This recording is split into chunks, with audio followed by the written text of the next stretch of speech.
Okey, minta maaf. Okey. Allahumma salli ala sayyidina Muhammad, astaghfirullahalazim, allazi la ilaha illa huwal hayyul qayyum wa atubu ilaih. InsyaAllah kita mulakan mana-mana majlis ilmu kita dengan umul kitab Al-Fatihah. Bismillahirrahmanirrahim. Alhamdulillahirabbil alamin. Ar-Rahmanir-Rahim. Maliki yaumiddin. Iyyaka na'budu wa iyyaka nasta'in. Ihdinas siratal mustaqim. Siratal ladzina an'amta 'alaihim ghairil maghdubi 'alaihim waladdallin. Amin. Pertama dan selamanya marilah kita merapatkan syukur kepada Allah Subhanahu Wa Taala kerana masih memberi kita peluang, ruang dan peluang, masih memberi kita masa satu yang anugerah yang besar yang Allah berikan kepada kita untuk kita muhasabah diri sebelum kita tidur malam, kita muhasabah diri betapa banyaknya nikmat Allah telah berikan kepada kita yang kita sedari atau kita tak sedari. Dalam surah Ibrahim, Allah berfirman, la in syakartum wa azidannakum. Andai kata kita bersyukur, Allah akan tambah nikmat kita insya-Allah. Tapi kalau kita kufur kepada apa yang Allah telah berikan kepada kita, Allah akan timpakan kita dengan azab dengan bala bila mana kita menyalahgunakan nikmat-nikmat yang Allah telah berikan kepada kita. Jadi kerana Allah, pertama dan selamanya kita doa minta penerangan hati dengan mana majlis ilmu, kita minta dipermudahkan agar diberi kefahaman dalam kita menambah iman, menambah keyakinan kita bahawa inilah jalan sebenarnya, bahawa satu masa nanti pasti kita akan kembali kepada Allah yang Maha Esa. Jadi saya nak tengok dulu siapa yang bersama kita. Alhamdulillah kita antara yang 5, subhanallah. Yazi, apa khabar? Mungkin tadi masuk hujung kelas hari ni, malam ni masuk awal. Viviana, alhamdulillah malam ni macam kita alhamdulillah ada kelapangan untuk bersama live. Jadi kerana Allah bila kita ikut secara live atau macam serentak lah, rohnya lain Kalau kita tengok rakaman, kadang-kadang kita ada urusan lain, kita akan terus pause dan teruskan dengan ni. Sedangkan kalau live, kita terasa seperti satu kerugian yang kita tak dapat mengalami detik-detik tu. Balik pada masa tadi Jadi kerana Allah bersumpah demi masa wal asr. Ini satu ciptaan Allah Subhanahu Wa Taala yang mana walaupun umur kita pendek walaupun kita yang akhir zaman ni, kalau dikatakan Nabi Adam hidup sampai 1000 tahun, sedang Nabi Nuh hidup sampai 900 ke 1000 tahun juga. Waktu banjir besar datang, banjir besar yang mengelubi dunia Nabi Nuh, Nabi Nuh masa tu umur 900 tahun. Dah 900 tahun berdakwah dengan manusia. Berdakwah ni maksudnya kita mengajak, kita dengar perkataan dakwah, kita sebenarnya ajak manusia-manusia lain yang saudara semanusia kita ajak kepada kebaikan dan kebenaran yang sepatutnya. Sebab pastinya kebenaran dengan penipuan atau kesesatan, kita sebagai manusia yang ada akal, yang diberikan akal fikiran, dapat membezakan. Benar. Sebab itulah Islam tak perlu dipaksa. Islam tak perlu dipaksa. Andai kata dia betul-betul mencari Tuhan dan jawapan untuk segala yang ada dalam dunia ini pastinya akan kembali kepada adanya pencipta, adanya Tuhan yang kita kembali Dan bila mana kita sebutkan tentang peristiwa-peristiwa nabi-nabi yang sebelum ni nabi-nabi sebelum ni, kalau ada satu buku tu yang selalu disebut oleh Dr. Zakir Naik, Michael H. Hart, yang telah menulis, bukan orang Islam menulis, ahli sejarawan yang berkulit putih, orang putih lah, Englishman yang tulis Michael H. Hart, bukan Michael Jordan, bukan Michael yang lain lah, Michael H. Hart, bukunya dah beberapa kali dah diterbitkan, dituliskan tentang 100 orang paling berpengaruh dalam sejarah, dan dalam 10 yang pertama ada 2 Nabi di situ, Nabi Muhammad dan Nabi Isa alaihissalam, Nabi Jesus. Jadi kedua Nabi ini, kita sebagai orang Islam, kita kena yakin bahawa dia orang adalah utusan atau rasul. Rasul dan Nabi sama, orang yang dipilih, manusia yang dipilih oleh Allah, orang yang dipilih oleh Allah sebagai contoh atau sebagai yang memanggil kita kepada mesej ketuhanan. Yang rasul ni dia ada mesej yang nak disampaikan. Kalau nabi ni dia cuma maksum lah, dia terpilih. Contohnya nanti kita akan tengok bersama-sama lah Nabi Syed yang tak disebutkan dalam Al-Quran antara 25 nabi, tapi anak ketiga kepada Nabi Adam, tapi ada disebutkan dalam Injil atau Bible lah. Dalam Bible kita ada Nabi Seth, Prophet Seth, atau Nabi kalau kita ada N and Cain and Abel atau Habil dan Kabil dalam Islam.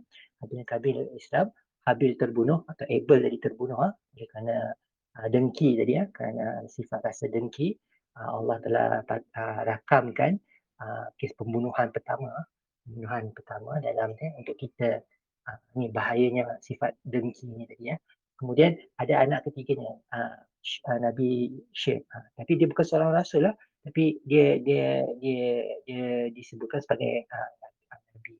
Kalau ikut mungkin dalam ada ilmuwan Islam yang mungkin mengkaji tentang sejarah Israiliyat mungkin orang yang terawal dalam dunia. Kalau kita tengok sejarah manusia ni, orang yang pastinya kalau sebelum manusia Nabi Adam dan Hawa, pastinya mana asal usul Nabi Adam dan Hawa? Dikatakan Nabi Adam turun di India. Kemudian Nabi Hawa tadi turun kat Mesir Lepas tu jumpa dekat Arafah. Jumpa kat Padang Arafah yang selalu orang pergi haji tu, dekat Padang Arafah. Jadi ni waktu tu macam nampaknya sebab manusia zaman dulu besar-besar, umur panjang umur besar, panjang-panjang, dikatakan memang kalau kita nak sebut teori evolusi tu, teori evolusi tu memang berlaku lah. Teori evolusi, manusia berevolusi sampai jadi kecil, daripada dinosaur yang besar atau cicak-cicak yang besar, T-Rex apa semua jadi cicak yang kita hari ni. Kalau manusia zaman dulu, kita sekarang ni dah jadi kecil. Kalau ni tapi tak ada bukti sains, tak ada rakaman sebab sains ni hanya satu yang dirakam dalam 200 tahun kebelakangan ni 200 tahun kebelakangan. Jadi tak adalah pembuktian di situ Tapi apapun kalau kita orang Islam, bila mana ada sirah Nabi kita, pasti Nabi-Nabi manusia yang terpilih, terutama apalagi Nabi Muhammad kita, apabila menyebutkan tentang umur-umur Nabi terdahulu yang panjang umurnya, takkan kita nak kata Nabi tipu kan? Jadi banyak kebenaran dalam mesej yang lain. Pastinya sebab sampai Nabi Muhammad tu sendiri, sebelum dia jadi Nabi, umur 40 tahun, macam Bro Syah sekarang ni, 40 tahun, sebelum Nabi jadi Nabi pun, orang Arab, orang di Arab Saudi, orang di Mekah, tanah Mekah sendiri, sangat mempercayai Nabi. Memang orang yang paling baik lah, orang dapat yang paling dipercayai lah. Kalau ada dalam bandar, kalau contohnya dekat Miri ni, kat Miri atau kat Kuching, kita nak cari orang paling dipercayai. Carilah Nabi Muhammad. Dia lah paling dipercayai. Orang yang paling baik orang yang baik. Walaupun Nabi ni tadi dikatakan tak pandai baca atau menulis, tapi dari segi ahlaknya sampai orang perempuan yang paling kaya, Sayyidatina Khadijah radhiyallahu anha terpikat pada Nabi. Dia bukan lelaki meminang perempuan, tapi perempuan meminang lelaki. Itu dah hebat Nabi Muhammad subhanallah. Muhammad sallallahu alaihi wasallam. Jadi kerana Allah pada malam ini tadi kita janjikan kita akan sambung kepada rukun iman yang ketiga, iaitu beriman kepada kitab-kitab Allah. Beriman kepada kitab-kitab Allah. Okay, subhanallah. Jadi beriman kepada kitab-kitab Allah pastinya pastinya kita percaya, kita kena, sebab bila sebut kita recall balik rukun iman ada 6. Pertama sekali beriman kepada Allah, yang mana kita cover minggu lepas. Tadi petang kita cover beriman kepada para malaikat. Dan sekarang ni kita cuba memahami beriman kepada kitab-kitab yang disampaikan, yang disampaikan kata-kata Allah, kata-kata Tuhan, mesej-mesej ketuhanan yang sampai kepada manusia.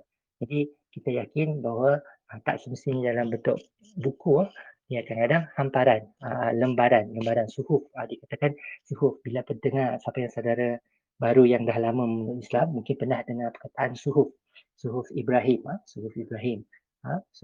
kitab Zabur. Zabur ni kepada Nabi ialah yang ada yang Daud, Nabi Daud. Kemudian Nabi Musa dengan Tauratnya, kitab Taurat. Isa dengan Nabi kitab Injilnya, dan Nabi Muhammad dengan Al-Qurannya, Al-Quranul Karim. Ini adalah kalam yang terakhir.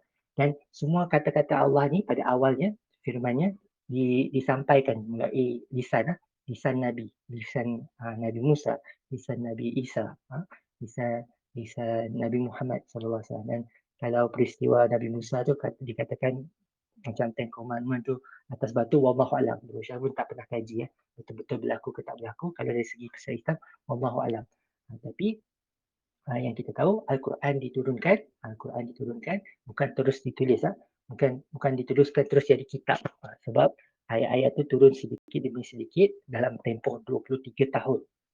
Kalau manusia nak tulis buku dalam 23 tahun, bila dicantumkan, sana sini dicantumkan, pasti banyak silap dan salah. Tapi oleh kerana Tuhan yang menyampaikan Al-Quran ni tadi, dan Tuhan telah jamin dia akan sendiri jaga Al-Quran ni sampai akhir zaman, sampai hancur dunia, sampai kiamat nanti. Sampai kiamat. Hebatnya Al-Quran ni tadi, tak ada buku yang macam Al-Quran, yang mana kita tahu yang kita sebutkan petang tadi juga, ada 114 surah, ada 30 juzuk, 37 juzuk tu, setiap juzuk ada 20 muka surat, atau 10 jadi lebih kurang 600 muka surat lah, 600 lebih 600 muka surat. Jadi di sini kita dapat tengok Al-Quran ni dia sampai kepada kita sebagai panduan. Kata-kata Tuhan ni pastinya kalau kita diciptakan logik akal kita, apa-apa yang diciptakan, kalau kita cipta telefon contohnya, telefon, manusia lagi dapat fikir kita akan bagi macam mana nak membantu pengguna untuk pakai telefon baru dan sebagainya. Dia akan pula buat manual, buat tutorial dan sebagainya kan. Dan Allah macam mana nak jadi manusia yang baik, jadi manusia hamba Allah yang baik, jadi jadi kita sebagai ciptaan Allah, kita sebutkan petang tadi, kalau malaikat sebagai makhluk makhluk yang daripada cahaya, sangat patuh dan taat kepada Allah SWT. Bila patuh dan taat, dia tak ada pilihan, dia memang tak diberi pilihan macam kita manusia dan jin, dia beri pilihan nak ikut atau tak ikut. Okay. Macam malaikat, dia sangat patuh tadi ya. Jadi bila kita balik kepada kita sebagai orang Islam, pastinya kita kena yakin bahawa Tuhan ada petunjuk atau Tuhan ada panduan kepada kita. Macam mana kita nak. Cuma sekarang ni, alhamdulillah kita nak belajar, tak belajar lagi. Jadi dalam brosur kat sini bukannya nak cakap pandai dalam bab Al-Quran atau hadis dan banyak lagi. Tapi insya-Allah sebagai seorang yang dah lama memang lahir dalam Islam, dan kita ni sebenarnya masih banyak lagi nak belajar, dan brosur pun mengajar mengikut modul yang ada dalam Hidayah Center, yang mana kita nak sampaikan. Jadi dalam beriman kepada kitab ni tadi, dia ada 3 aspek sebenarnya, 3 perkara yang kita. Pertama sekali, apa yang kita kena percaya bila dalam beriman ni. Pertama sekali kita kena percaya walaupun kita tak tengok Al-Quran tu diturunkan. Kita tak hidup pada zaman Nabi Musa nak tengok Taurat tu tadi kan, disampaikan di gunung Tur Sinai. Allah lupa pula nama gunung Nabi Musa, yang mana Nabi Musa kata tunjuklah wajah Allah kata Allah tunjuk dulu pada gunung, maka gunung tu hancur, Nabi Musa pingsan dan sebagainya, dan pingsan tadilah. Jadi yang ni lah kita kena yakin, walaupun kita tak hidup zaman tu, tak hidup pada zaman Nabi Muhammad atau hidup pada zaman Nabi Musa, pertama sekali kita kena yakin bahawa ada kitab yang telah disampaikan. Jadi nak tahu betul tak betul, kena belajarlah Al-Quran. Kena belajar Al-Quran. Jadi bila mana kita ceritakan tentang bukti-bukti Allah adalah Allah sebagai pencipta, Allah ceritakan ciptaan gunung ganang, Allah ciptakan tentang pembentukan bayi, yang mana mustahil Nabi Muhammad yang duduk kat Mekah sahaja, tak pernah keluar daripada Mekah dan Madinah, 2 bandar ni saja Nabi Muhammad tak pernah keluar daripada Mekah dan Madinah, boleh mengetahui rahsia ciptaan macam gunung ganang, laut, kan? Manusia dalam air tadi kan. Dia bukan seorang doktor, tak pandai baca dan menulis kan, bukan seorang doktor. Jadi melainkan hanya satu je, dia hanya Nabi Muhammad ni hanya menyampaikan apa yang telah diwahyukan kepadanya. Wahyu ni maksudnya tadi, kata-kata Tuhan tu sampai melalui malaikat Jibril yang kita cerita petang tadi, yang menyampaikan wahyu melalui perantara nabi-nabi. Tak semua nabi dapat bercakap dengan Allah direct. Tak semua nabi dapat bercakap Allah direct ya. Jadi apa ni? Nabi Muhammad tadi ada wahyu yang hanya disampaikan. Jadi walaupun Nabi Muhammad mungkin sendiri tak faham apa yang disebutkan gunung ganang, tentang 7 lapisan bumi, 7 lapisan langit dan sebagainya kan. Walaupun dia tak faham, tapi kerana amanah, wahyu tadi disampaikan juga. Kita yang akhir zaman ni, bila kita ada sains, kan, kita ada sains yang kita memerhati dengan ilmu sains yang ada, kita dapat membuktikan kebenaran dalam ciptaan itu tadi. Kebenaran dalam ciptaan Allah Subhanahu Wa Taala.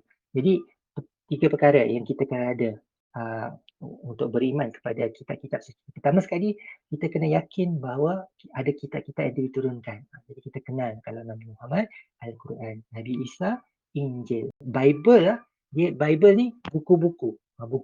Jadi dia himpunan yang kadang-kadang bukannya tulis sebutan daripada Nabi Isa sendiri. Kalau macam Old Testament lagi lah, memanglah Old Testament diambil daripada Taurat tadi, Genesis sebagainya kan,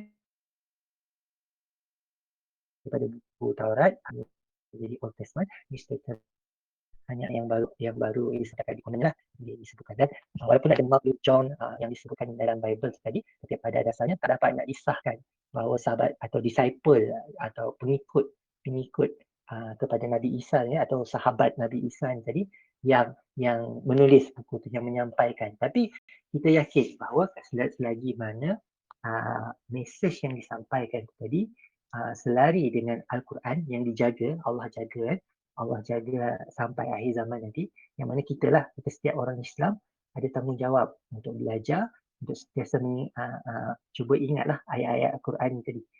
Jadi kadang-kadang kalau imam kita salah baca dan sebagainya, kita hafal ayat tu, kita dapat bantu untuk perbetulkan. Sebab kita manusia. Kalau kita salah, kita harapkan orang lain tegur. Kalau orang lain salah, kita bantu tegur. Kan? Tapi ada adab-adabnya lah. Ada adab-adabnya. Jadi jangan juga kita macam disebutkan oleh Ustaz Azizul. Kita kalau siapa-siapa lah ada tengok majlis-majlis ilmu yang kita share yang dalam grup komuniti Hidayah Miri tu, ada pengungsian ceramah-ceramah di masjid. Jadi Ustaz Azizul sebutkan, kalau kita nak tegur imam, jangan niat untuk menegur kan. Jangan niat untuk menegur. Tapi niat untuk memperbetulkan apa yang salah saja. Jadi ada adabnya kalau macam salah gerakan dan sebagainya, kita sebutkan subhanallah dalam sembahyang lah, kalau kita sembahyang ramai-ramai kan. Bagi untuk mualah baru, belajar dulu cara sembahyang. Nanti bab yang macam yang kecil-kecil macam ni, bila kita dah ada penguasaan, dah ada kemahiran, contohnya macam Tuan Jeffrey kita lah. Mungkin lebih banyak lagi ilmunya daripada Berosha ni tadi dah lama lagi makan garam makan garam daripada kita. Jadi dah lama juga mungkin jadi mungkin terbaliklah sama-sama kita berkongsi ya. Jadi mungkin dapat kalau kita nak tegur tadi, kalau salah baca, kita cuba bacakan ayat yang betul lah, ayat yang betul tu tadi dalam sembahyang contohnya. Sebab tu jadi kalau macam contohnya Al-Fatihah, jadi kalau orang baca salah Al-Fatihah, kita sendiri kena tahulah kan kalau salah. Sebab kalau bacaan Al-Fatihah dia tak betul, maka Fatihah tu satu rukun yang ni. Dan kesalahan dalam Al-Fatihah, dia ada kesalahan besar dan ada kesalahan kecil. Kalau kesalahan dia besar, sampai mengubah ada perkataan yang tertinggal, ada huruf tukar tanda dan sebagainya kan. Ini kesalahan yang besar, maka jadi tanggungjawab kita, tanggungjawab untuk betulkan. Kalau dia tak betulkan juga, maka Al-Fatihah dia tadi tak betul, sedangkan dia seorang imam, maka mungkin kita boleh decide untuk keluar daripada ni tadi lah. Kalau dah terlalu banyak kesilapan dan sebagainya dan kita dah usaha tegur dan sebagainya, mungkin mufarakah, istilahnya keluar daripada sana. Tapi ni untuk mualah baru tak payah nak ni dululah pening-pening. Jadi kita belajar dulu tentang solat. Kalau ada peluang untuk berjumpa, kita berjumpa insya-Allah. Jadi pertama sekali yakin bahawa kitab ada kitab-kitab yang diturunkan. Jadi kenal kepada kitab-kitab tu. Kenal kitab tu lepas ni lah, lepas ni kita kenalkan. Jadi beriman kepada apa yang Allah turunkan. Okey, apa nama-nama kitab tu. Kedua, kita kena tahu nama-nama kitab tu. Okey, di Al-Quran kepada Nabi Muhammad, Taurat kepada Nabi Musa, dan Injil kepada Nabi Isa. Ni kitab-kitab ni maksudnya himpunan lah, himpunan kata-kata Allah. Sedangkan ada suhuf-suhuf tu, suhuf-suhuf yang macam lembaran, lembaran yang ni tadi lah. Jadi yang ni lah yang kita kena ni. Dan yang ketiga, jadi kita dah yakin ada kitab-kitab yang diturunkan, kita tahu nama-nama. Yang ketiga sekali, kita kena tahu yakin bahawa apa yang disampaikan ada mesej kebenaran. Memang ada mesej baik untuk Al-Quran secara total. Al-Quran secara total. Tapi kita kena semak jugalah sebab dari segi cetakan, dari segi ada usaha orang untuk memutarbelit Al-Quran tadi, memang ada usaha untuk tambah surah, untuk buat surah dan sebagainya. Tapi telah dengan izin Allah, dengan Allah kata Allah jaga kan, orang Islam kita jaga, maka diperbetulkan dan banyak lagi lah. Jadi dekat Malaysia ni sendiri memang banyak kali dalam percetakan Al-Quran ada kesilapan ditarik balik Al-Quran yang telah dijual dan sebagainya kan. Memang pernah berlaku lah. Tapi dari segi terjemahan, memang banyak kesilapan. Kadang-kadang banyak kesilapan. Jangan kita fikirkan bahawa bila kita baca satu terjemahan tadi, inilah terjemahan sebenar.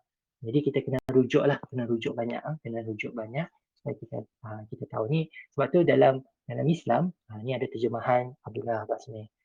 Ni ada terjemahan banyak lagi yang penterjemah Buya Hamka. Jadi tafsir Buya Hamka, tafsir Al-Azhar.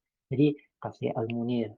Jadi banyak yang tafsiran atau terjemahan yang berbeza. Kalau apa beza terjemahan dan tafsiran? Terjemahan ni kata per kata, tafsiran ni apa yang nak disampaikan. Jadi setengah orang pemahamannya lain. Ni pemahamannya lain. Tapi kita tak dapat nak cakap pemahaman ni salah. Jadi andai kata ni tadi kita boleh satukan atau raikan bila mana ada ulasan lah daripada orang yang lebih adil lah. Sebenarnya brosur pun tak pakai yang bab-bab macam ni awal cakap. Tapi kita sama-sama tambah ilmu insya-Allah. Jadi kita kena yakin ada berita-berita yang benar dalam kita macam Injil, macam Bible sendiri, bila mana Allah sebut sembahlah Tuhan yang satu, maka kita yakin dalam Bible tu tadi sama selari dengan atau Taurat kitab Torah yang Yahudi pegang sekarang ni, Jews yang berjanggut juga dan sebagainya. Dia orang pun makan makanan halal, kosher food, makan memang pengikut Nabi Musa, mesejnya sama juga, ada yang lebih. Okey, Tuan Jeffrey, ada yang nak dikongsikan? Pasal Old and New Testament, untuk agama Kristian kan? Untuk Kristian. Kita boleh bila mana kita jumpa mesej tauhid. Mesej tauhid ni maksudnya tadi mesej yang apa ni?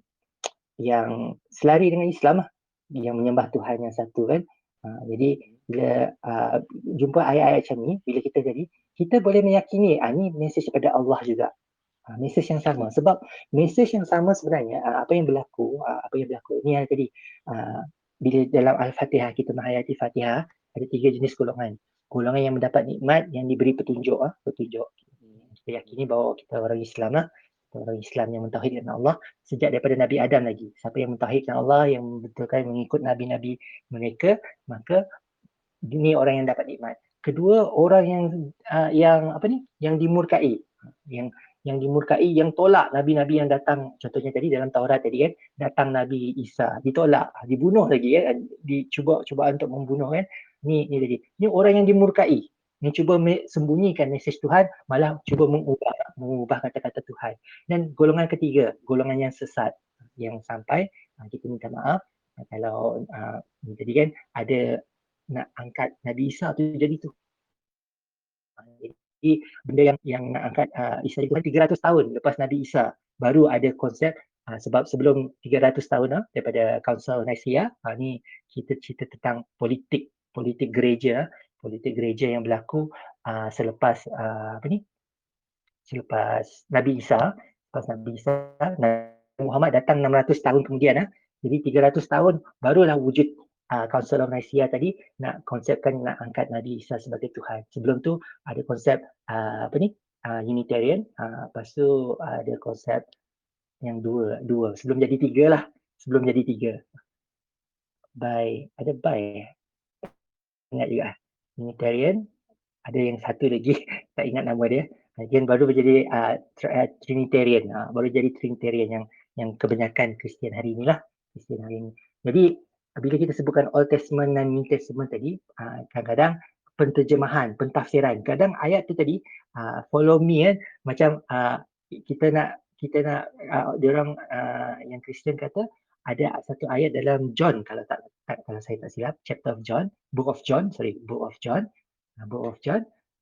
John 13 rasanya John 13 lah yang selalu kata John chapter 13 berapa dia, ada nombor lagi belakang, tak ingat lagi. Okay. John 13, nanti sekejap saya google sekejap, takut silap cakap. Asalnya lah, follow, saya pun tak ni lagi. Okay. John 13. Lambat. Okay. Yang dia cakap apa ni? Pentafsiran. Orang ubah tafsiran tu seolah-olah kalau nak oleh kerana kita nak ikut nak dekat dengan bapa Tuhan, Father tadi, kita apa ni? Saya cuba cari ayat tu je lah. Kita ni apa juga Bible ni kan, tapi selalu tengok debate. The way, I am the way,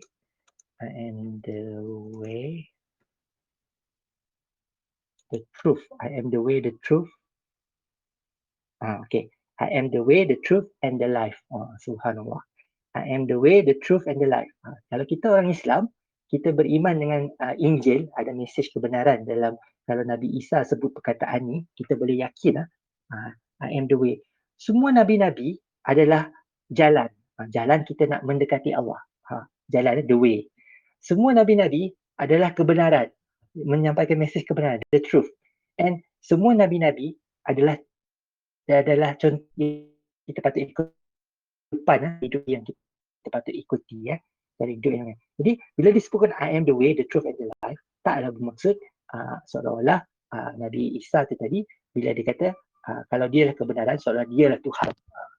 This is tafsiran yang salah. Ini golongan yang dimurkai atau golongan yang sesat yang cuba menterjemah. Sebenarnya dalam Islam berlaku juga yang mana ada ayat itu, penggalah leher musuh-musuh kan. Penggalah leher musuh-musuh. ISIS cakap tafsiran dia orang kalau kafir bunuh terus. Kalau ni jadi bunuh terus. Ini tafsiran salah. Tafsiran yang salah. Jadi bila dalam Islam kita kena ambil konteks bagaimana ayat tu diturunkan, asbabun nuzul. Dalam konteks perang, kita sekarang ni dijajah. Contohnya tempat kita, Kuching atau Miri dijajah. Dan kita tadi berlawan, kita orang nak cuba ambil rumah kita atau hancurkan rumah kita atau bunuh kita dan sebagainya. Tak, kita duduk diam. Jadi kita kena, dalam ayat ni kata, kenalah lawan balik. Kalau kita di sini, kena lawan balik. Sebab ni hak kita, tempat kita dan sebagainya. Jadi dalam konteks tu, ayat tadi, bila kata-kata, maksudnya jangan 2-3 lah. Maksudnya Islam ni sebenarnya bukan agama yang pasif. Pasif ni maksudnya orang nak bunuh kita relax je. Bukan hukum macam tu. Jadi kita satu agama yang praktikal, yang rasional, bila mana kita diancam, kita kena mempertahankan diri. Sama lah kalau rumah kita dirompak, ada perompak yang nak cuba nak ikat kita dengan pisau dan sebagainya, kita kena usahakan untuk melindungi keluarga kita, insyaAllah. Jadi bila sampai John 14 bukan John 13, John 14, ayat John 14. John 14, I am the way, the truth and the life. Nanti Berusaha kena ingat ayat ni selalu. Jadi ni sebenarnya betul untuk semua Nabi-Nabi. Semua Nabi-Nabi. Kalau orang pengikut Nabi Musa, Nabi Musa lah, the way, the truth and the life. Nabi Isa, kita sebagai umat Nabi Muhammad yang datang selepas Nabi Muhammad, yang Nabi Muhammad saja dihantar untuk semua manusia, bukan dihantar untuk bangsa Arab saja. Al-Quran sendiri menyebut Nabi Muhammad sebagai rahmat sekalian alam. Bukannya untuk orang Arab saja. Sebab tu orang Arab banyak ke serantau dunia. Dia menyahut ni tadi menyahut apa ni amanah dakwah ni tadi untuk mengajak orang kepada kebenaran. Dia orang Arab seluruh dunia. Sebab tu kita kat Sarawak ni pun ada keluarga abang, keluarga wan, keluarga abang, wan dengan awang. Inilah tiga yang tak ada yang ke atau Syed, Syed, selalunya Syed pun ada salah silah orang Arab. Orang Arab yang mungkin ada keturunan Nabi sallallahu alaihi wasallam. Tapi tak semestinya orang yang ada nama-nama ni tadi boleh dicontohi. Tak semestinya. Jadi kita lahir macam mana sekalipun, daripada keturunan apa sekalipun, kalau pembawaan kita atau kita setiap seorang tu dia memilih untuk apa hidup cara barat, cara moden dan sebagainya, pastinya ni. Tapi kita kena sebagai orang Islam, kita kena yakin bahawa Islam sebenarnya relevan atau apa ni sesuai sepanjang zaman. Sesuaikan. Contohnya makan tangan kiri kan, tangan kanan dia. Adakah makan tangan tadi tak ada relevan lagi? Sebab kita dah ada teknologi suduk dan chopstick. Jadi makan dengan tangan masih relevan kan. Jadi ada hikmah tangan ni kita tahu apa ni kita dah cuci ke belum dan sebagainya kan. Dan dari segi tangan memang orang kata tangan tadi lebih kotor kan, banyak sangat pegang dan sebagainya kan. Tapi ada adab yang mana kita dalam Islam kita ambil wuduk 5 kali sehari. Jadi kalau tabangan semayang sunatnya atau kita membersihkan diri hari sekarang ni dengan musibah yang berlaku COVID-19, kita dengan sanitize tangannya memang sentiasa bersihlah tangan kita ni kan. Jadi makanan tangan adakah tak relevan cara hidup cara makan kita ni kan. Even cara tidur adakah tak relevan dari segi kesihatan pun bila kita tidur mengiring sebenarnya mengiring ke kanan sebenarnya cara tidur Nabi tu walaupun Nabi tak belajar sains kita tak timpa jantung kita maka cara tidur tu lah terbaik. Malahan macam Rosyah dulu PBSM Persatuan Bulan Sabit Merah Malaysia kan bila kita buat kedudukan koma siapa yang ada PBSM kalangan kita mungkin saudara Nur Syafiqah ada Nur Syafiqah dengan kita malam ni tak ada. Okey, Kak Syabina ada. Siapa lagi yang hospital kat sini ya? Okey, macam siapa yang hospital lah. Bila kita buat kedudukan koma ni cara tidur mengiring ke kanan lah. Kita mengiring ke kanan, kita mengiring tu tadi dengan membuka ruang udara tadi supaya orang tu tadi tak tercekik atau tergigit lidah sendiri dan sebagainya lah. Jadi cara tidur tu cara yang baik cara yang baik. Jadi cara tidur Nabi ni memang perlu ditunjuk lah sebenarnya, tak dapat nak dicerita. Lebih tidur mengiring ke kanan. Kalau kita mengiring ke kiri, apa akibatnya? Kita akan sempitkan ruang jantung kita kat rusuk kiri Rusuk kiri kita ni kedudukan jantung kita dekat dengan paru-paru kita ni. Jadi kalau kita tidur sebelah kiri, kita akan timpa kan. Jadi penempangan tu lah jadi dari sahabat jadi tak elok lah sebenarnya. Apa lagi tidur menyerap. Tidur menyerap pun tak bagus juga. Melainkan ada keuzuran. Kalau ada keuzuran, bolehlah diperbolehkan lah. Kalau dah contohnya macam Rosyah sekarang ni lenguh tangan kiri sebab kena Pfizer tadi kan. Jadi tapi kita memang tak tidur sebelah kiri tak ada masalah lah. Jadi kalau tidur kalau tangan yang lenguh tadi kita timpak tangan kita dengan tangan kanan lenguh memang tak dapat tidur lah kalau sakit tadi kan.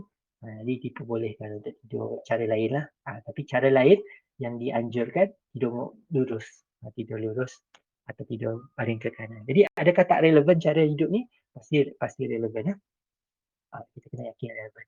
Jadi balik kepada beriman kepada kitab, beriman kepada kitab Allah, kita yakin bahawa ada mesej-mesej kebenaran. Cuma macam New Testament tadi, kadang-kadang ada yang tambah-tambahkan. Sebab tu Bible tu tadi, tak semua Bible tu sebenarnya kita dapat katakan kebenaran. Ada kebenaran dalam Bible tu sendiri. Jadi selagi mana kita kena rujuk lah, kena rujuk yang pakar, yang macam yang selalu buat perbandingan agama dan sebagainya. Kita tengok ni tadi dan kalau selari dengan apa yang diajarkan dalam Islam, kita boleh imani. kita boleh imani. Tapi sebenarnya belajarlah Quran dulu. Itu yang paling penting. Dan kita kena yakin dan percaya yang dijaga Allah, mesti Allah yang Allah jaga sampai akhir zaman nanti adalah Al-Quran itu sendiri. Sebab tu kita petang tadi kena dekat dengan Al-Quran. Ada buka tak Al-Quran? Bukalah, bacalah walaupun satu ayat. Bukannya sekadar baca apa ni? Baca memang ada pahala setiap huruf bacaan, baca macam tu.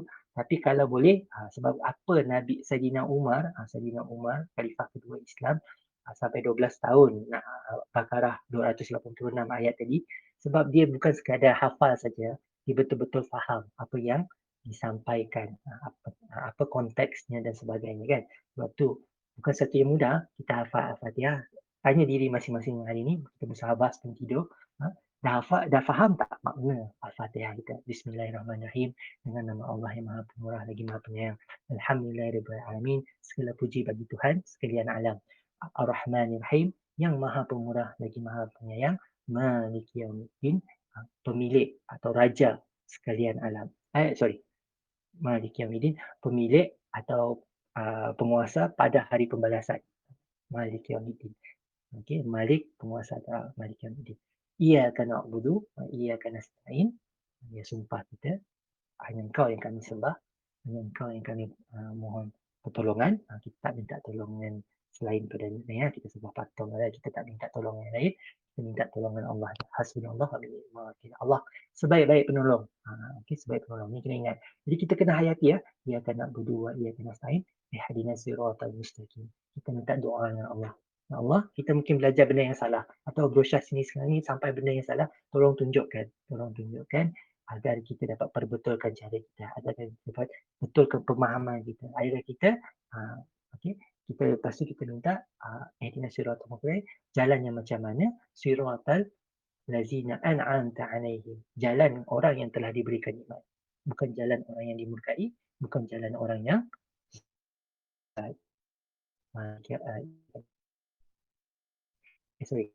siratal ladzina an'amta alaihim ghairil maghdubi alaihim waladdallin. Kita faham 77 ayat. 77 ayat dalam sembahyang kita. Walaupun kita ulang, jangan bosan. Maksudnya explanation atau penjelasan kepada 7 ayat ni adalah seluruh Al-Quran tadi. Seluruh Al-Quran ni. Jadi kita yakin, ini 3 perkara tadi yakin bahawa ada kitab yang diturunkan. Yakin apa nama-nama kitab yang disampaikan pada Nabi-Nabi sebelum ni, kita kenal sikit-sikit lah. Syah pun tak tahu semua. Kalau kitab Zabur, kitab Suhuf Ibrahim. Suhuf Ibrahim tu maksudnya yang mesej-mesej yang disampaikan Nabi. Apa mesejnya, wallahualam. Syah pun tak ada mengkaji sampai tahap macam tu kan. Tapi kita tahu Taurat sampai kepada kaum Yahudi, iaitu Nabi Musa, King Solomon, Nabi Musa. Okay. Ada 2 raja, Nabi Daud dengan Nabi Musa. David, King David dengan King Moses. King Solomon. Ini 2 Nabi yang jadi raja. Dan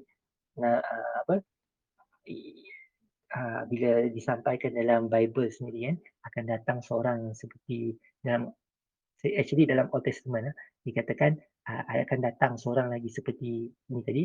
Orang kata orang tu adalah Nabi Isa, tapi sebenarnya yang serupa dengan Nabi Musa yang menjadi pemimpin, yang ada kuasa, seorang raja boleh menjatuhkan hukuman mati atau isytihar perang dan sebagainya.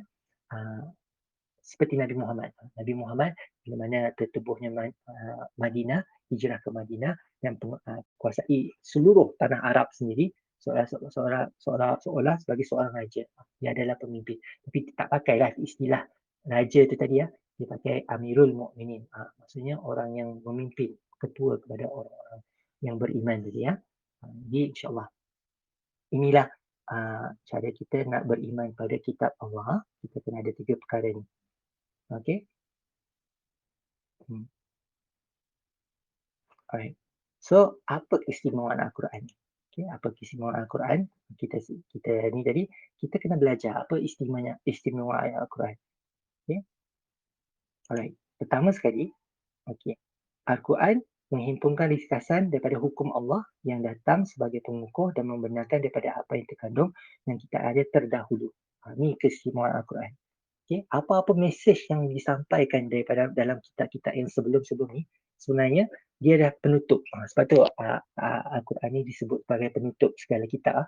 Dia penutup tu. Nabi Muhammad sebagai Nabi yang terakhir, Al-Quran sebagai mesej terakhir yang mengangkumi semua yang terdahulu. Jadi semua disampaikan dalam Al-Quran. Jadi itu istimewa pertama. Kedua, okay, Al-Quran ni tadi, Al-Quran ni yang wajib untuk setiap manusia. Untuk setiap manusia, kita berpegang teguh dengan Al-Quran tadi. Jadi bila Allah sebutkan dia beriman kepada malaikat dalam Al-Quran, kita kena beriman lah dengan malaikat. Jangan soal lagi Jangan soal lagi. Kenapa aku mesti percaya benda yang aku tak nampak Macam malaikat ni tadi Malaikat turun hujan, malaikat turunkan wahyu kan. Kenapa kita nak kena beriman?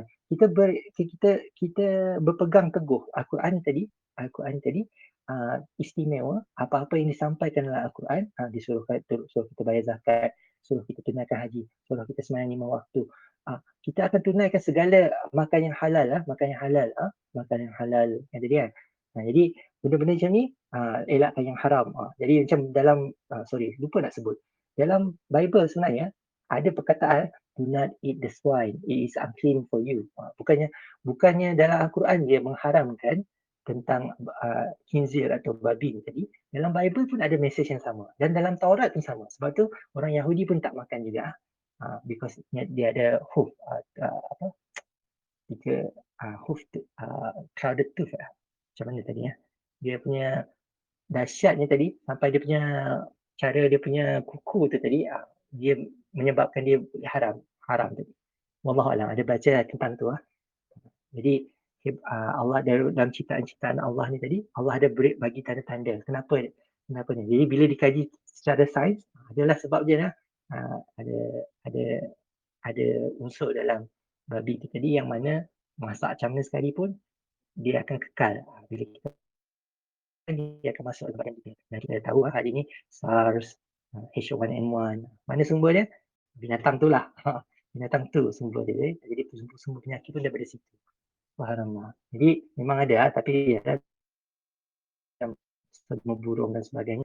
Daripada burung macam COVID hari ini daripada kelawar. Tapi tadi antara makanan-makanan yang diharamkan yang membunuh dengan kuku dan sebagainya atau yang makan bangkai atau yang beracun dan sebagainya. Dalam Islam kita memang mengharamkan, tak boleh makan. Sebab tu kalau jumpa ular yang berbisa ke semua tak boleh. Walaupun kita pandai buang bisa dia tadi, tak boleh nak makan. Sebab bila beracun ni dia mungkin seperti dengan kita elakkan daripada haram teruslah.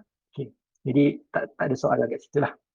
Jadi kita meyakini istimewanya Al-Quran ni, Al-Quran ni apa-apa yang disyariatkan, apa yang telah dijadikan undang-undang, kita ikut.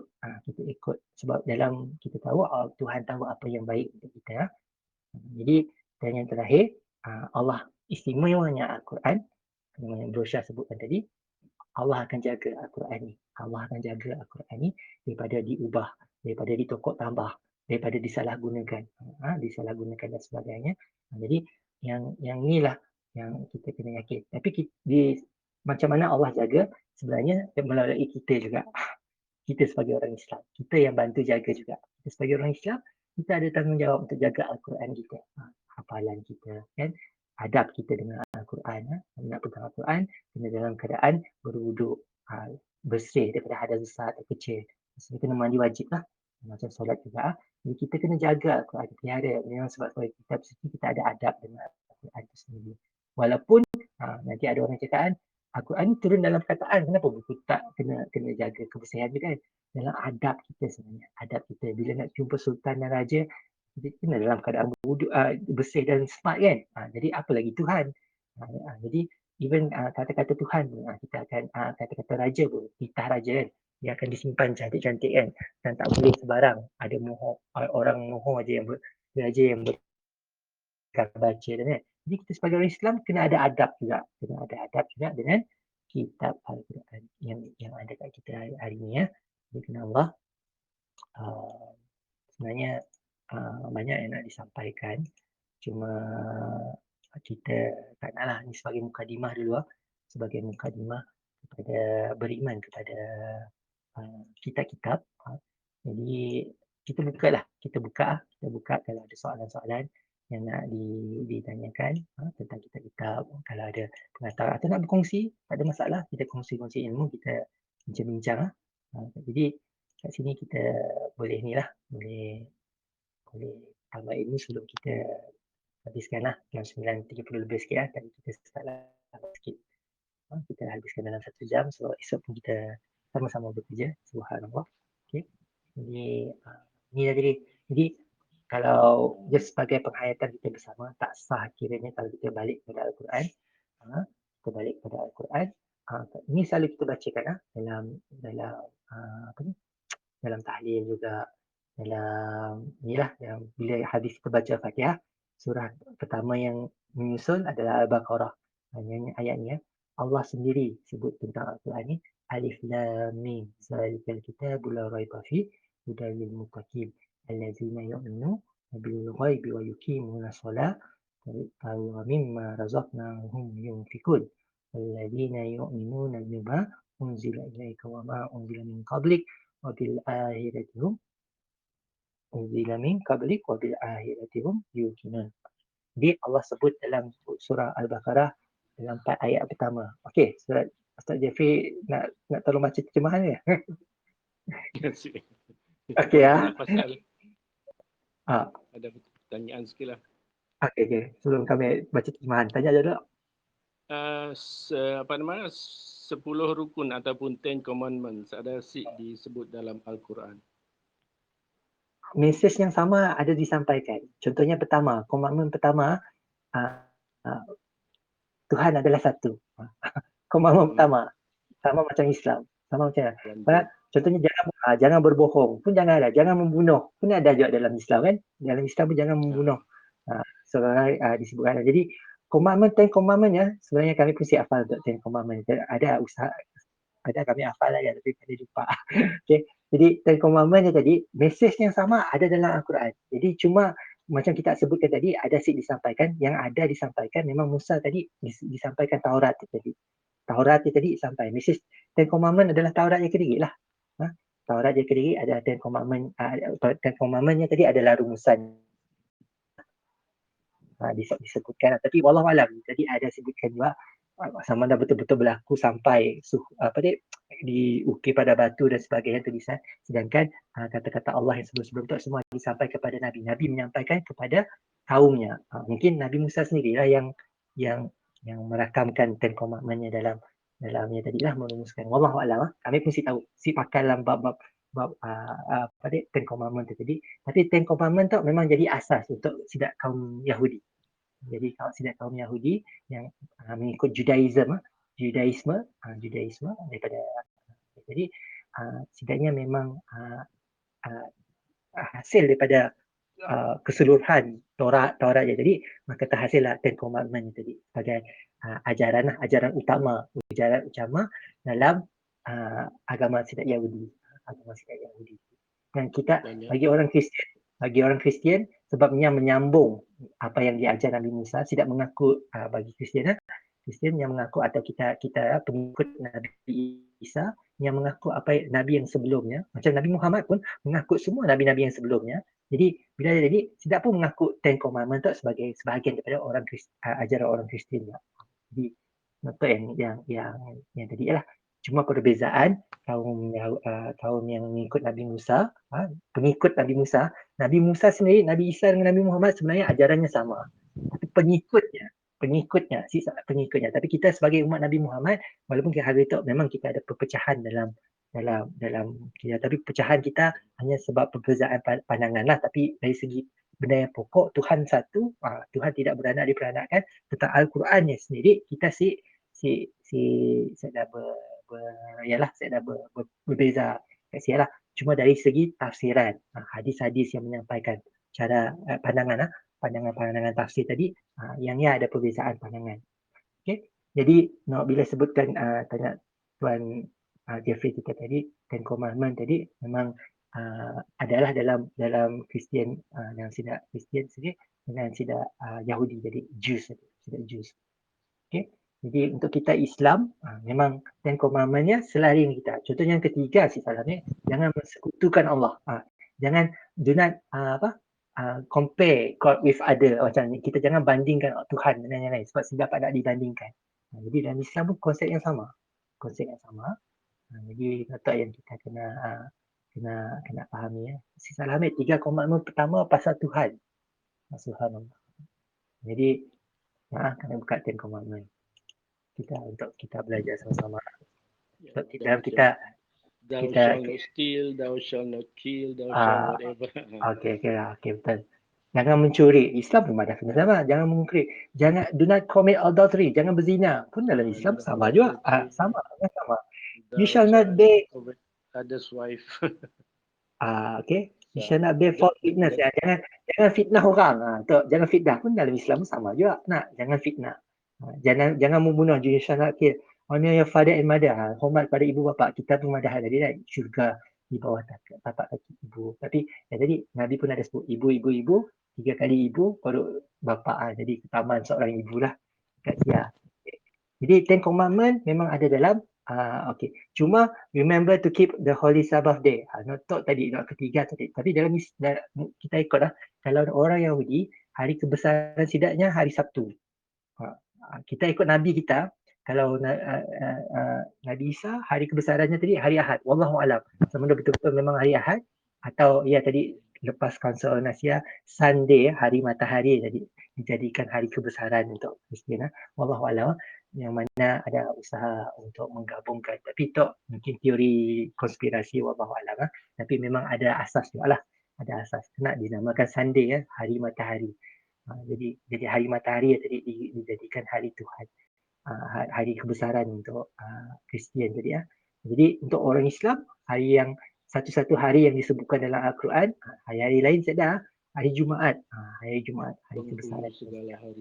Penghulu segala hari. Jadi kita sebagai umat akhir zaman, hari Jumaat jadi hari kebesaran, hari rehat kita. Jadi untuk kita di Sarawak tu mungkin si cuti lah hari Jumaat. Tapi macam Terengganu dan Kelantan dan sikit di negeri apa? Johor lah. Johor, sidaknya si kerja lah. Terengganu, Kelantan dan Johor lah. Ada 3 negeri kan ingat. Perlis kah? Wallahualam. Kelak cek balik lah. Kelak cek kita. Tapi kita Sarawak tu hari Jumaat. Tapi ada masalah. Walaupun kita bekerja pada hari Jumaat, sembahyang Jumaat tetap wajib ke atas kita. Jadi kita tunaikan lah. Jadi bila kita sebutkan beriman kepada yang terdahulu, bila kita baca juga tentang Bible, kita baca juga tentang Taurat tadi bila mana mesejnya sama yang akan menambah keimanan kita. Oh subhanallah. Allah bukan sebutkan benda tu Nabi Muhammad je. Sebelum-sebelum ni pun Nabi Isa, Nabi Musa kan. Dah benda yang sama je. Jadi bila kita belajar tentang kita terdahulu pun sepatutnya bila mana kita beriman kepada kitab-kitab yang akan menambah iman kita. Bukan semakin sesat lah. Bila mana kita baca ayat-ayat tertentu sebab kita tahu bahawa Bible sendiri atau Taurat sendiri, Torah banyak versi, banyak ni tadi even macam gereja-gereja sendiri ada versi Bible masing-masing, ada terjemahan masing-masing. Jadi di Sia pun kita dah ada tokok tambah dari sampaikan bila dicari dalam manuskrip lama-lama, manuskrip yang dijumpa awal lah, manuskrip awal yang tentang Bible tadi, buku-buku awal Bible tadi dibandingkan, kata ada banyak yang ditambah, ada yang dihilangkan. Dan yang ni red scarlet letters lah, red scarlet letters Bible. Scarlet letters Bible tu maksudnya yang ditanda memang taklah kata-kata Tuhan. Dikatakan mungkin red scarlet letters taklah yang Injil tadi. Wallahualam. Tapi memang ada, kami pun kaji benar ya. Tapi Zakir Naik ada menyebutkan tentang red scarlet letters tadi yang tentang Bible yang sebenarnya yang bila dibandingkan tidak gereja orang Kristian mengkaji manakah ayat-ayat yang telah ditambah atau yang telah dikurangkan daripada Bible yang kita ada hari itu. Jadi subhanallah dikatakan, sedangkan kita Islam, kita membezakan Al-Quran dengan hadis. Hadis tu banyak statusnya, ada hadis palsu, hadis tu ada yang dapat dipakai langsung lah. Kita dapat mengesahkan sebab dari segi sanadnya hanya satu sumber atau satu sumber yang dan bukan mutawatir lah. Mutawatir tu maksudnya banyak sumber, maksudnya bila kita dapat sampai satu kesimpulan, banyak orang kelakar tu dan ada sampai kepada Nabi, maka orang madah benda tu hadis yang sahih, hasan sahih dan baik tadi mana yang kita boleh yakin dan ikuti. Tapi ada hadis yang palsu. Sedangkan itu yang berlaku dalam Bible, di mana mana yang betul yang palsu tadi digabung dalam satu buku. Jadi itu yang berlaku dalam tu. Sedangkan Al-Quran tadi mesejnya yang sama, 6,236 ayat, 6,000 ya, sampai daripada dulu sampai kini tu masih sama, 114 surah, 30 juzuk masih sama. Jadi saya ada tokoh tambah pada Al-Quran yang kedua. Memang ada orang yang hari tu belajar daripada gurunya jadi belajar, ada sanadnya, disebutkan sebagai sanad sampai Nabi Muhammad sallallahu alaihi wasallam. Subhanallah. Jadi elok sebenarnya kita belajar Al-Quran, bukannya sekadar baca kita pun kat internet dan sebagainya, tapi ada guru-guru kita. Contohnya yang kami tahu di Sarawak tu, penolong imam negeri kita, atau mungkin imam negeri kita Sarawak kita, wallahualam kami apa dengan imam negeri Sarawak, Ustaz Mustafa kita, Mustafa Kamal, penolong imam besar negeri Sarawak kita, Ustaz Muhammad Ehsan Haize. Ya, kami tahu ada sanadnya yang perolehi lah bila belajar di Mesir dulu. Yang belajar di Mesir dulu ada sanad daripada tuan gurunya lah. Tuan gurunya, subhanallah. Jadi kalau kita dapat belajar daripada orang macam tu, subhanallah. Jadi macam sidak yang yang kami tahu lah jemaah kita, jemaah tabligh kita pun ada juga daripada sebelah India. Sebelah India yang mana tadi daripada Maulana di sini yang ada sanad yang sampai Nabi juga. Ya ada peluang untuk ada sanad yang sampai Nabi. Subhanallah. Kalau kita ikut Speakers Corner di Hyde Park dalam YouTube banyak kan. Banyak sidaknya dapat tunjukkan untuk guru-gurunya sampai para sahabat sampai Nabi. Subhanallah. So, yang mana memang ilmu Al-Quran tadi sampai kepadanya, cara bacaannya dan perkataannya tadi sampai kepada Nabi sallallahu alaihi wasallam. Jadi macam tu lah sebenarnya. Tapi kita sebagai mu'alaf atau orang yang biasa-biasa itu, usaha kita untuk belajar sebaik mungkin lah. Sekurang-kurangnya ada orang madah ambil lah. Untuk belum sahkan, belum jumpa hadisnya. Dalam seumur hidup kita, cubalah hafal sekurang-kurangnya 2 juzuk. Sekiralah ayat situ sikit, ayat sial sikit nak. Kita hafal-hafal sikit-sikit tadi. Dan kita cuba amalkan dalam hidup kita. Ada juzuk. Barulah macam adalah tanda keimanan kita bila mana kita amalkan apa yang Allah perintahkan kepada kita melalui Al-Quran tadi ya. Jadi balik kepada cerita suratul Baqarah tadi ya. Jadi Allah sebut dalam 4 ayat pertama yang dalam Alif Lam Mim, kitab ini tidak ada keraguan padanya. Dalam terjemahan situ disebutkan kitab ini, tapi kalau kita tengok ayatnya Alif Lam Mim zalika. Zalika tu bukannya ini ya. Zalika tu itu. Subhanallah. Jadi sebab dia antara sebab kita kena berusaha tu bukanlah pada bahasa Arab lah, tapi kita tahulah perkataan-perkataan bila kita baca tafsir terjemahan tadi, terjemahan perkata, contohnya kita buka Al-Quran ya. Sebab mari kita tunjukkan. Untuk mungkin kita dapat belajar untuk mu'alam-mu'alam. Atau saudara baru kita mungkin belum ada ilmu tu, Syah kongsilah bagi kita tahu. Semoga bermanfaat. Macam ni, share screen lagi lah. Atau share screen. Baik. Kita buka Al-Quran jap. Ayat 1 hingga 4. Surah Al-Baqarah, surah yang kedua. Kita dengar terjemahan. Kitab Al-Quran ini. Kitab Al-Quran ini. Sedangkan kalau kita tengok perkataannya, itu. Zalika maksudnya itu. Tapi macam ni diterjemah jadi ini ya. Okay. Sebab ya kalau kita buat kitab Al-Quran itu, seolah-olah yang tadi ya, tapi Allah guna zalika dalam tu. Jadi bila kita rujuk pada tafsir, kenapa Allah guna itu? Oleh kerana Al-Quran tu terlalu tinggi. Oleh Al-Quran kedudukannya terlalu tinggi ya. Al-Quran terlalu tinggi. Kalau benda yang tinggi, yang jauh, kita sebut ini kan. Kita akan sebut itu kan. Jadi sebenarnya ada konsep macam yang sastra lah orang ada. Sastra. Tapi bila diterjemah, jadi kitab Al-Quran ini. Tidak ada sebarang syak. Tapi kalau kita baca bahasa Arabnya, sebenarnya kitab itu. Jadi subhanallah. Jadi bila contohlah Al-Quran tu daripada mulut Nabi Muhammad, pastinya ini akan sebut hazal kitab. Nasi akan sebut zalikal kitab. Hadza tu maksudnya inilah. Hadzal kitab. Jadi, tapi ni bukan jadi kitab ini. Yang disebut zalikal kitab. Sebagaimana malaikat Jibril. Apa yang disebut malaikat Jibril kepada Nabi Muhammad hanya mengulangkan. Jadi zalikal kitab bula raiba fi hudal lil muttaqin. Jadi kitab itu Allah Taala, kita sebut Allah Taala. Bila Allah kata-kata Allah pastinya kedudukan yang sangat tinggilah.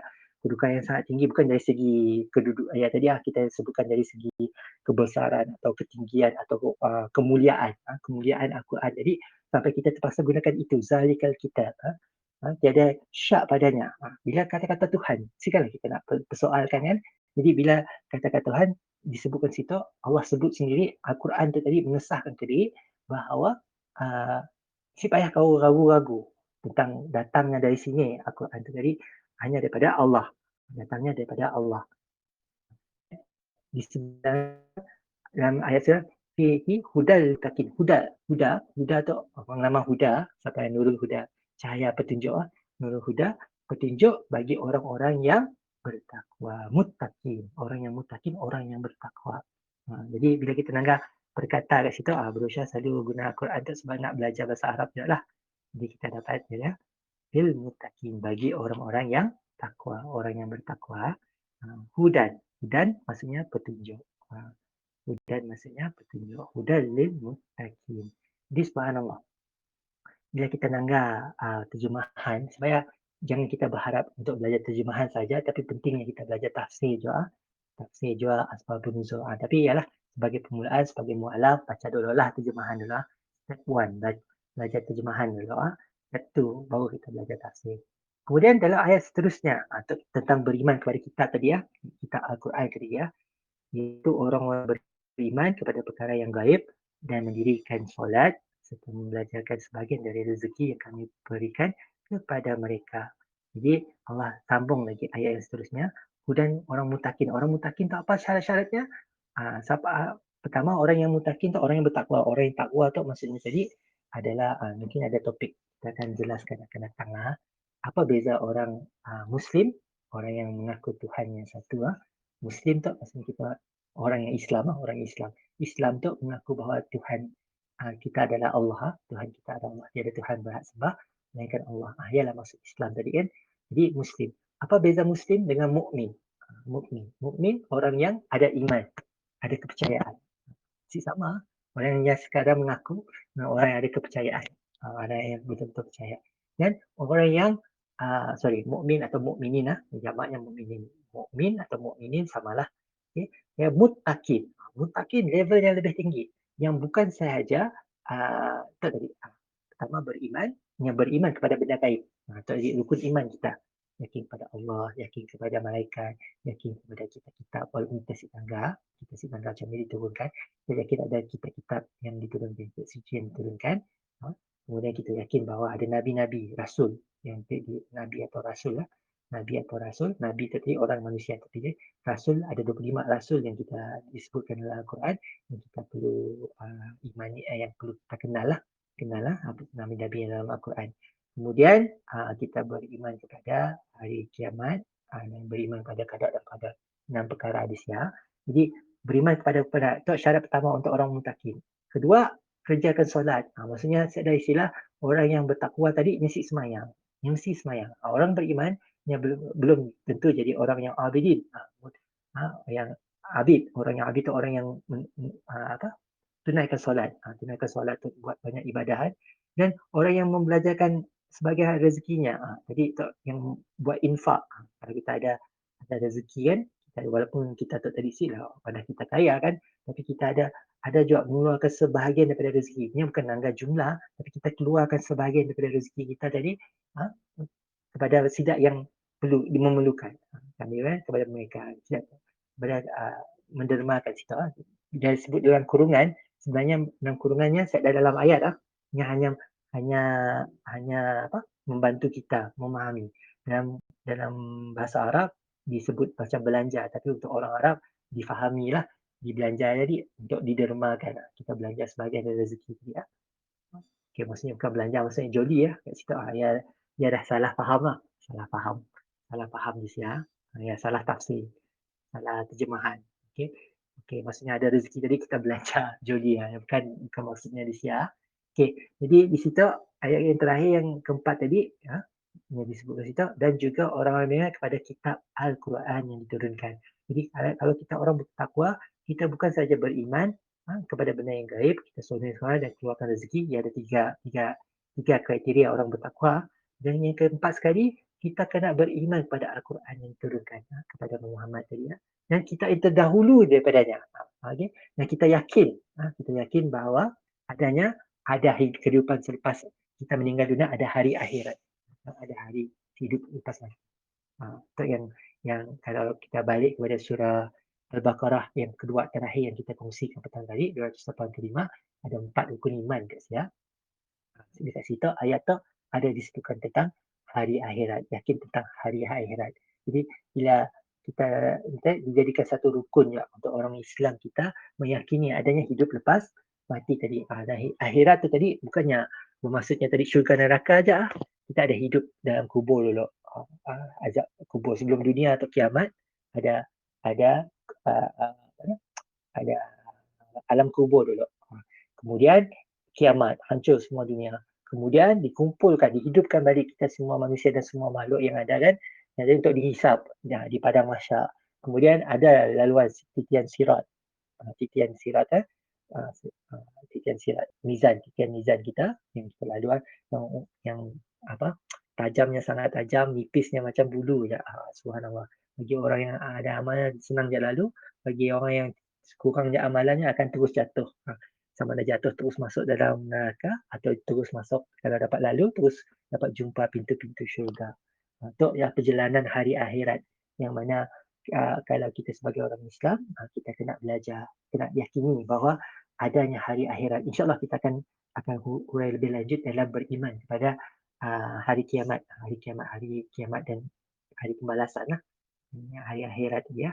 Jadi dalam 4 ayat disebutkan dalam 4 ayat tadi tentang kedudukan istimewanya Al-Quran dan disebutkan 4 kriteria orang yang bertakwa.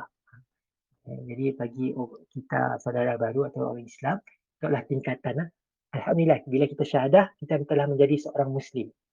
Bila kita belajar kenal dengan Allah, kita beriman kepada malaikat, kita kenal kitab-kitab, maka kita mula ada iman. Mula ada iman. Kita yakin adanya kewujudan Nabi-Nabi, kita yakin ada kewujudan malaikat tadi, kita yakin ada kewujudan rasul-rasul, kita yakin ada takdir, konsep takdir, qada dan qadar dan hari kiamat tadi kan. Benda-benda tu kita yakin, maka kita dah penuhi kriteria pertama, mukmin, orang yang mukmin. Kemudian kita yakin bahawa ada kita yang atas tadi okey, tadi kita belanjakan, infakkan harta kita. Ini soal diri masing-masing soal diri masing-masing hari tu dah sedekah ke belum? Soal kita ada sedekah ke belum? Jadi cara kita untuk walaupun contohnya kita dapat ke masjid setiap hari atau kita jarang ke masjid dan sebagainya atau surau saya atau kita ada jumpa siapa-siapa untuk kita sedekahkan dan sebagainya. Kita simpan niat sedekah kita hari walaupun RM1 walaupun RM1 kita niatkan sedekah, simpan dulu. Bila kita jumpa kita hantar. Tapi oleh kerana kita tadi dah buat walaupun kita belum serahkan tadi, pahala niat dan perbuatan kita dah dapat pahala. Cuma bila kita sampaikan kelak, betul-betul kita sampaikan, baru betul-betul dapat pahala penuh lah. Betul yang kita kena usahakan. Jangan kita jadi orang yang sekadar percaya, tapi bila jadi lokek, tak apa ni, jadi Nok P. Ramlee tu bukan, lupa indah Nok P. Ramlee tu. Bukan peminat P. Ramlee tapi macam apa? Yalah, ada sifat orang yang kedekut lah. Orang yang kedekut kan kita jadi orang yang kedekut, orang yang tak jadi sebab harta akan dapat dibawa ke kubur lah atau ke akhirat kelak, melainkan kita belanjakan atas jalan Allah, atas kita dermakan untuk dapat ibadah untuk yang kita mahu sebenarnya. Jadi kita kena usahakan dan sedekah tu memang sesuatu yang besar. Bila kita ada sakit dan sebagainya, janganlah sedekah. Dengan sedekah tersebut maka Allah beri syifa melalui jalan-jalan yang jalan-jalan yang lain lah, jalan-jalan lain, jangan bagaimana kita tahu malaikat dan sebagainya kan. Ada jalan-jalan lain untuk Allah bantu kita, walaupun doktor madah, kalau tinggal setahun lagi, 2 tahun lagi, jangan kita putus harap dengan Allah Subhanahu Wa Taala. Supaya kita balik kepada suratul Fatihah, Iyyaka na'budu wa iyyaka nasta'in. Hanya Engkau yang kami sembah dan hanya Engkau kami mohon pertolongan. Jadi subhanallah, si banyak yang kami dapat nak sharekan. Jam kita pun dah 9:46, subhanallah. Okay, jadi dah sejam setengah juga setiap kali kami dalam ada sejam. Jadi sejam setengah juga Sedarkah hujung-hujungnya, anda subhanallah. bahawasanya musim Jadi sejuk di Palestin, Syria dan Yaman telah meragut ribuan ada sharing tak?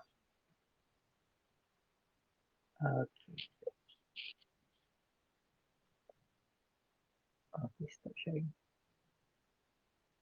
Okay, subhanallah. Jadi sebenarnya banyak yang kita belajar. Kita nak huraikan beriman pada kita pergi satu persatu. Kitab Zabur pada Nabi Daud yang diturunkan dalam bahasa Syriani, subhanallah, bahasa Syriani yang diturunkan untuk kaum Bani Yahudi, sama juga kaum yang sama kepada David tadi, King David dengan Moses, King Moses tadi, King Solomon, Nabi Sulaiman. Sulaiman dan Daud, dua orang raja dan Nabi, kalau itu betul kan fakta kami. Bukannya Nabi Musa tadi, bukan Nabi Musa. Nabi Musa bukan seorang raja. Bapaknya yang seorang raja, Fir'aun tadi, bapa angkatnya seorang raja. Jadi untuk Nabi Daud dengan King David dengan King Solomon atau Sulaiman tadi, atau kita yakin bahawa Zabur ada kitab yang disampaikan kepada Nabi Daud, dan Nabi kita ada sebutkan. Jadi kita yakin ada. Cuma apa mesejnya, apa yang disampaikan, kita boleh tanggal dalam internet lah, ada semua-semua sama. Cuma kita tidak dapat mengesahkan untuk betul-betul kata Tuhan. Tapi selagi mana mesejnya tadi, macam Ten Commandment tadi, sama dengan apa yang disebutkan dengan Islam, kita yakin sebab Nabi Muhammad, Al-Quran yang tadi atau hadis tadi dapat disahkan dengan ilmu Al-Quran dan ilmu hadis yang kita ada, kita dapat sahkan, kita dapat yakin. Untuk istilah macam academic university lah, kita nak tok kajian siapa yang sebut tok, bukunya yang sebut tok. Jadi kita kena ada sumber. Jadi Islam ada tradisi yang sama tadi untuk pengesahan. Sedangkan kalau tidak yang apa dia, daripada Yahudi atau daripada Nasrani atau yang Kristian tadi, ada kita macam ni kita nak sahkan, sedangkan mesej asal pun dah berubah. Teks asal pun, manuskrip pun ada kontradiksi, ada yang sama, yang sama kan.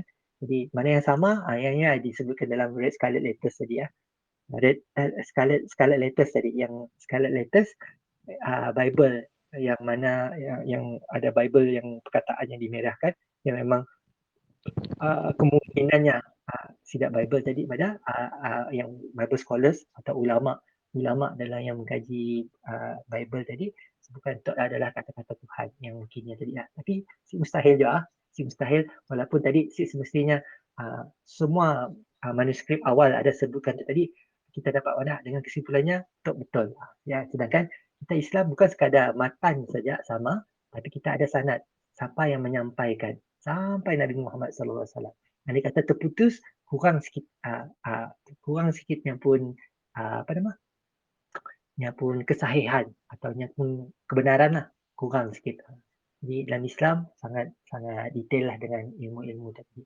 Yang tadi benarlah Allah sebut dalam Al-Quran, Allah akan jaga mesej Al-Quran itu sendiri, cara pemahaman kita kepada Islam tu dah datang dengan lengkap. Cuma kita lagi belajar betul sih pemahaman kita dan sebagainya, yang kita cuba untuk terjemahan ke diri semata-mata. Jadi kerana apa? Okey, mungkin ada yang tanya kita, mungkin saudara Jeffrey kita tanya, kenapa kita kena ikut Syafi'i, Hambali? Sebab ada perbezaan pandangan. Kalau kita cuba kata, kami ikut semua, bila perbezaan pandangan, macam ni kita nak satukan. Sedangkan tidak tu bersetuju. Sampai hukum tu kerana ikut pandangan macam tu. Tapi tidak yang empat tu pun akan madah yang tu salah. Sebab masing-masing ada hujah masing-masing. Masing-masing ada hujah masing-masing. Jadi kita tidak dapat salahkan. Tapi benda yang kecil-kecil lah, bukan benda yang besar. Kita benda yang besar. Contohnya konsep Tuhan, jadi Tuhan satu dan sebagainya. Ya, saya ada perbezaan dekat sia. InsyaAllah. Jadi asalnya setakat diajak lah. Banyak lagi Injil tadi kepada Nabi Isa yang kita sebutkan dalam Aramaik atau Ibrani. Dalam bahasa Melayu kita sebut Ibrani atau selalu disebut Hebrew kan. Tapi manuskrip alam dalam bahasa Greek. Subhanallah, terjemahan bukannya bahasa asal lagi. Subhanallah. Jadi macam ni kita nak mengesahkan Bible tadi sebagai kata-kata Tuhan. Jadi nak tahu lah yang jadi permasalahan. Tapi kita meyakini adanya mesej Injil. Injil tadi kata Allah sampai kepada Nabi Isa. Cuma sampailah kepada kita.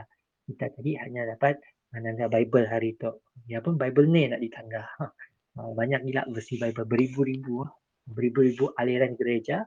Beribu-ribu aliran gereja. Bermula daripada Katolik dan Ortodoks kan. Untuk pecahan dua yang utama. Katolik dan Ortodoks.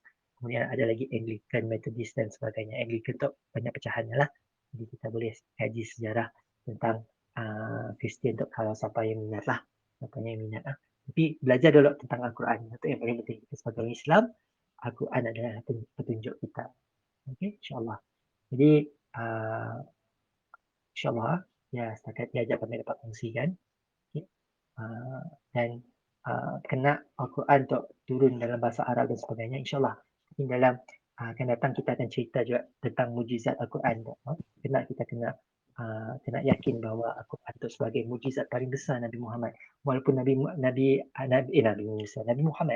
Muhammad SAW, kita tahu mujizat antara mujizat Nabi Muhammad selain dapat memahami bahasa binatang macam Nabi Sulaiman, dia dapat juga membelah macam kalau Nabi Musa membelah laut, Nabi Muhammad membelah bulan. Subhanallah. Tapi antara mujizat tu tadi, Nabi Muhammad tadi dapat tahu apa yang berlaku dalam alam kubur, macam Nabi Isa pun dapat menghidupkan mati kan, untuk soal kematian dan sebagainya. Kan? Nabi Muhammad dikatakan mujizat paling besarnya adalah Al-Quran Karim. Kitab suci Al-Quran Karim. Jadi andai kata kita ada Al-Quran di rumah dan kita simpan sahaja, tak pernah baca, atau kita dalam telefon kita dah install, dah pasang tapi si pernah nak buka, jadi satu kerugian yang sangat besar. Betul lah, satu mujizat, satu benda yang luar biasa. Yang mana kalau kita baca nak buka mana-mana muka surat, baca terjemahannya, kita akan dapat relate, kita akan dapat akan dapat jawapan kepada mungkin masalah-masalah atau musibah, ujian yang kita hadapi. Okay? Kena Allah uji kita dan sebagainya. Dan sebagainya. Bila kita buka Al-Quran, ada jawapannya. Jadi kita yakin Tuhan bercakap dengan kita melalui Al-Quran. Subhanallah. Kita mungkin tidak dapat bercakap dengan Allah secara langsung, tapi kita dapat membaca apa yang Allah sampaikan kepada kita dengan Al-Quran yang kita ada. Jadi pesanan kami kepada semua saudara Islam kita, saudara Muslim kita, alhamdulillah, saudara lama kita, saudara baru kita yang bersama kita pada waktu itu, sama-sama kita membina hubungan, bukan saja membina hubungan Allah, tapi membina hubungan melalui kata-kata Allah, iaitu Al-Quran tadi, insyaAllah. Jadi selain pada Nabi kita, Nabi Muhammad SAW dapat memberi syafaat itu tadi banyaklah. Contohnya dosa kita setinggi gunung, Kinabalu dan sebagainya kan. Macam ni kita nak terlepas dengan azab Allah di akhir-akhir kelak.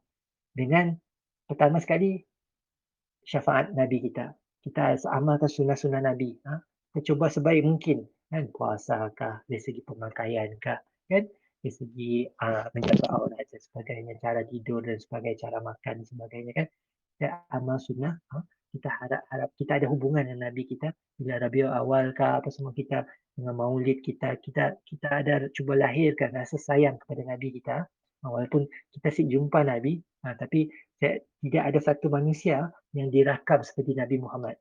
Segala perbuatan, macam ni rupa paras, macam ni apa yang diperkatakan, dirakamkan dalam hadis-hadis. Dirakamkan dalam hadis-hadis seperti Nabi Muhammad. Supaya Nabi Muhammad jadi orang yang paling berpengaruh dalam sejarah. Semua diikuti daripada perbuatan, perkataan, kata-kata bijaksana daripada Nabi Muhammad. Hari-hari kita jadi tuan hidup dah. Amalan kita. Pertama sekali dapat syafaat daripada Nabi. Kedua adalah syafaat daripada Al-Quran. Kata-kata Allah sendiri. Al-Quran sendiri sebagai satu makhluk. Terhebat. Satu yang tidak mustahil bagi Allah. Perkataannya. Ini perkataan kita tu. Tak ada apa-apa. Asyik dapat dipakai kan. Tapi kata-kata Tuhan tu, bila mana kita amalkan, kita yakini dan tu, walaupun kita banyak lagi dosa tadi yang kita ceritakan tadi, Allah boleh apa tu? Boleh tolak tepi. Kalau kau masuk syurga, guna kabel Nabi Muhammad atau guna kabel Al-Quran. Subhanallah. Dua syafaat yang boleh kita masuk syurga tanpa hisap, tanpa dihitung. InsyaAllah. Jadi subhanallah, semoga kita dapat perkongsian, dapat sedikit peringatan daripada perkongsian kita malam tu.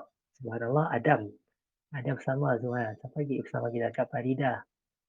Subhanallah. Okay, biar Biana, Kak Sabina, Kak Fikah kita. Terima kasih sebab istiqamah dalam majlis ilmu kita. Kami mohon maaf sekali lagi kerana minggu tu saya dapat pola 11 pagi. Saya dapat pola 11 pagi kerana ada bengkel di Kuching tu. Jadi 2 pagi tak baru habis tengah hari tadi. Okay, subhanallah. Semoga kita dirahmati Allah dan kita dapat teruskanlah kelas kita pada minggu depan, pada hujung minggu insyaAllah. Setakat tu kami belum ada apa-apa program lah. Jadi Ustaz Syarul kita, kami minta maaf yang sebutkan ada busy lah dengan UPKK kini tu sampai hujung bulan tu. Jadi untuk masa tu si dapatlah bersama kita untuk menyampaikan kelas-kelas bimbingan saudara baru kita insyaAllah. Jadi setakat ia aja daripada kami. Ada soalan sikit? Ada soalan Adam? Ada buka Al-Quran hari tu?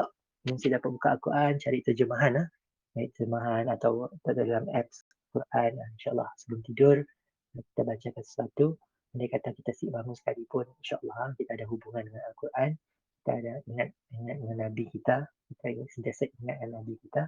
Dua perkara tu insyaAllah akan boleh jadi syafaat atau jadi kabel lah, ingat lah. Sebab bila disebutkan nepotisme guna kabel lah untuk dapat kerja dan sebagainya. Bukan satu yang benda yang salah, benda yang satu yang fitrah, benda yang berlaku.